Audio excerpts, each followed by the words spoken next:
Alright guys, here we are again. Part 2 on this Transbrake AOD valve body. So, I got most everything out of it. I left a couple valves in that I knew were just obviously blocked and not functioning anymore. I just didn't bother, but I don't have a lot of time, so I'm going to try to power through this as quick as I can. So, there's a lot of like little set screws that they used. There's one there, one there, one there, one there. And what those do is stop the valves from stroking. So you got to pay attention to that when you take these kind of things apart, like I was saying previously, and know which end of the valve it was on. Was the valve pinned all the way into the bore, all the way up in the bore?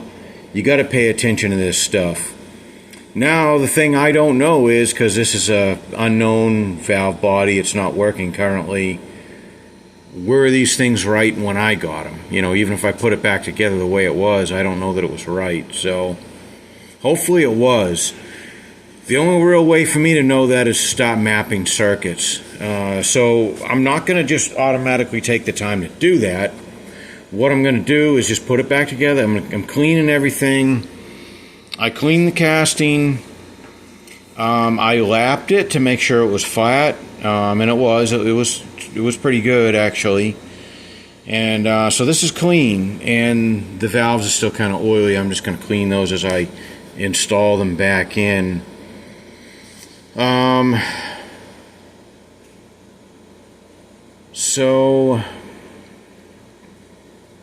Alright, we're just going to put this back together. Now, solenoids. A couple things here. What I did, I took my meter. I took the ohm meter. Okay? And I checked these two solenoids to make sure they had resistance. I think one was like 15 ohms, one was around 20 ohms or something. I don't know what they're supposed to be, but that sounds logical from what I see on solenoids. These little solenoids usually are somewhere around 10 or 20 ohms, so that seems logical. They're not open. What I was looking for was like, really super high resistance or just totally open. Then I would know these solenoids for sure were no good. I still don't know if they're good or not.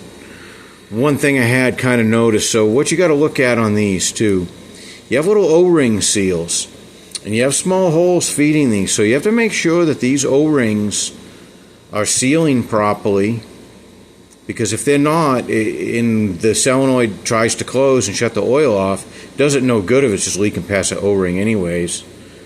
Not so much on this one, but I noticed on this one, and you can see this tab is kind of bent. It's really just sitting in there crooked, which isn't really necessarily a big deal, but sometimes when you put pressure on it being crooked in there, the O-ring won't seal correctly. So I'm going to work on fixing that when I put this back together, or trying to. Nothing seemed stuck necessarily. Little bit of grit, like, is kind of normal when you take things apart, but nothing, nothing just jumping out at me. Alright? So when we put it back together, I'm going to make sure everything rides, the few valves that actually stroke. I mean, most of these are blocked with these set screws. Most of the valves just need to be in there, but they don't need to stroke anymore. This 1-2 shift valve was blocked, so that doesn't even need to stroke. The 3-4 shift valve appears to still stroke, so I got to make sure that that's nice and free and easy in the bore.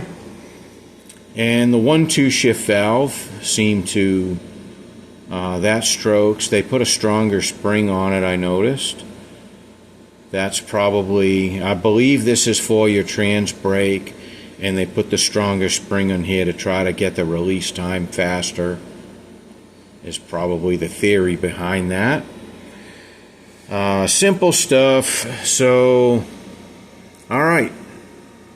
I will put this back together. I will come back. Hopefully I don't run out of time. If I do, I will make another video. So, alright, let me shut the hell up and get to work here. See you in a minute. Alright, just a little update on where I'm at and something I did. So this solenoid here, that I believe is for overdrive. Now I was telling you about them, you know, sitting flat and the O-ring being properly sealing and all that. So this O-ring was, I don't know, kind of swollen. It's very soft, but it's kind of swollen. And there was a sharp edge in this bore, and I put a little chamfer on it so the O-ring wouldn't get cut. Because if the O-ring gets cut, obviously that's going to cause a sealing issue. Other thing I did, let's flip it over here. I ended up adding, you know, they had two washers here to shim it up. I added another one because it was pulling this crooked. And the other thing was this tab on the solenoid was kind of bent downward. And I'm sorry, no, it was bent upward just a hair. So the solenoid wasn't really seating up against the casting well. And the reason this is important is because you have to realize that just holding the solenoid on this one screw here, once this closes and this hydraulic pressure pushing on it, it's going to want to bend this solenoid. It's going to want to push it out of the bore. So we want this. I wanted to bend this tab and have a little resistance and clamping these washers down against the casting to try to, you know, make sure we maintain seal, because this is going to flex a little bit. We're just going to have to expect that. So I just want to make sure we maintain seal and not, you know, when there's hydraulic load on it and you go and, you know, you close the solenoid and the load comes in and pushes this out, it'll push the O-ring out of that bore potentially. So I didn't want that to happen, so that's why I did all that. And I think we have a similar issue on the other solenoid, so I'm going to work on that now. This one's different. It's got a sleeve that goes into the bore of the valve body, and then this little O-ring goes inside there. So again, of course, you got to make sure the O-rings are good. If they're not, you're gonna have to replace them. And things like this isn't always just, you know, calling up Broader Performance and saying, hey man, I need an O-ring for that solenoid on your Transbrake. Well, when we don't know who to call, and who we're calling might not sell us an O-ring, who knows? So in any case, these are just industrial O-rings. You know, you can get these at a hardware store probably that has an O-ring kit. I have a lot of O-rings here, so a lot of times I can find one. I also can order things, but the thing that's kind of terrible about ordering O-rings is a lot of times I have to buy 100 of them, you know, which really sucks if you just want one, you know. So all right, let me continue on here. Let me work on getting this solenoid in, and we will see what kind of stuff we run into there. So all right, I'll be back again. Okay, so this O-ring here on this other solenoid, I replaced it. The other one it's getting kind of firm, and it didn't really fit in that sleeve. Sorry, in this sleeve all that well. I don't know that it was a problem necessarily, but it was time to replace it. So okay, just letting you know what I found there. Let me continue on. Alright, so ran in a little snag, and I had a feeling, but this screw stripped out on me, and you can see, I don't know if you can tell right there, there was a piece of thread on it when I had removed it. But yeah, It's stripped out in the casting here. That goes right here. So I gotta figure out a solution for that. There's not much material there. This is frustrating. Well, I was almost done. Alright, let me figure out a solution for that stripped hole. I will be back. Alright, got that fixed. Looks good and solid and straight. So hopefully that'll make a good seal. Now, this converter pressure relief valve is still in. TV pressure relief valve is no longer functional, but they did have this in here still. And way to know that for sure, just take your plate, put it on here, and there's still a hole in the plate for it, so you know that that's correct. And here's something interesting. There is still a hole where the TV pressure relief valve once was. Aha! That could be a problem. That could be a problem. Now they could be just venting through there. They could just vent the TV off. But that's something I might have to investigate that. I might have to map that TV circuit out now. Alrighty. That's something to think about. So here's my next step here. I'm going to use a gasket. I'm going to use this gasket here. But the problem is,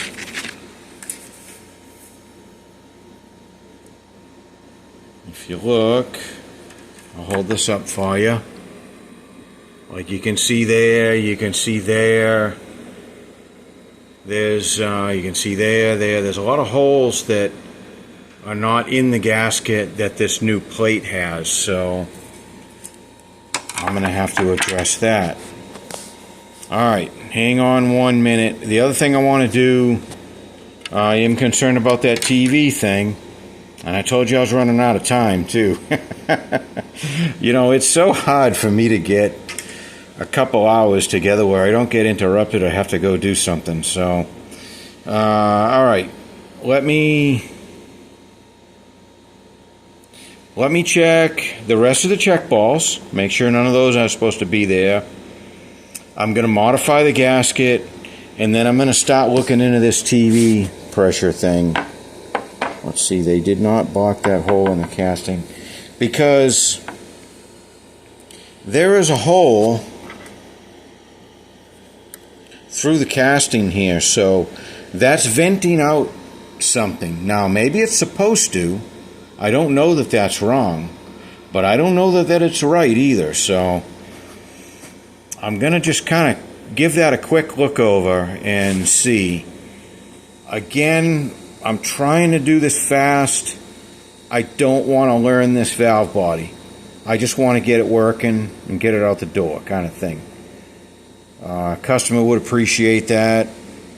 I would appreciate that. I'm not trying to make a career out of this particular job. So let's look at that real quick. And then, you know, now that I'm aware of it, we can try it without. If something's acting goofy, then we can put it back in and see if it fixes the problem.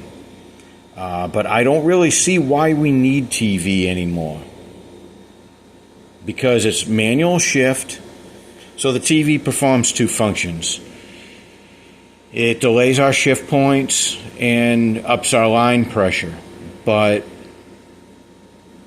in this particular case, full manual shift, so we don't really need it for any shifting purposes.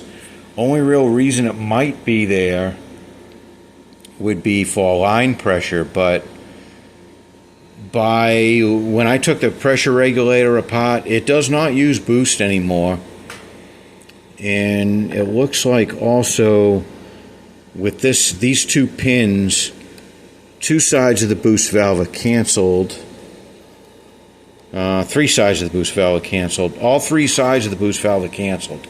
So it shouldn't need TV. So I don't see any reason why we would put the other spring and plunger in there.